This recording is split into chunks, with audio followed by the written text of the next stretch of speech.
آقایون توجه داشته باشید. اسامی که اعلام میکنم واسه مساعدت در خصوص پروندهشون بعد از زمان هواپیمایی دفتر معاونت زندان میاد.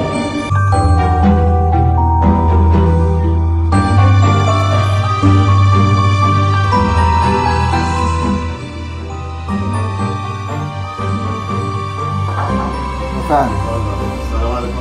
سلام. شما آقای؟ بله بفرمایید. قراره یه بنده خدایی ضمانت شما رو بکنه. یه آدم بسیار عالی، یکی از نزدیکانه.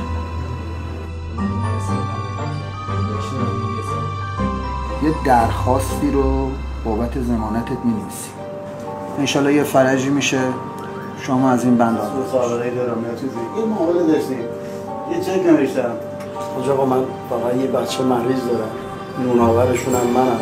ایام دوست داشتیم زحمتم کشیدم تا اونجایی که تونستم هیچ برش کم نداشتم ولی چند تا بچه داری؟ من دو تا یه دختری هستم. اینجا رو یه امضا بکن.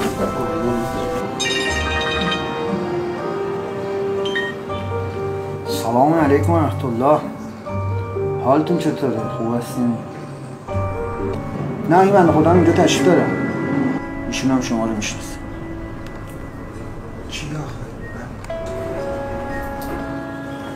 سلام آقا جان. سلام علیکم. سلام علیکم آقا جان. سلام علیکم و رحمت الله. سلام علیکم.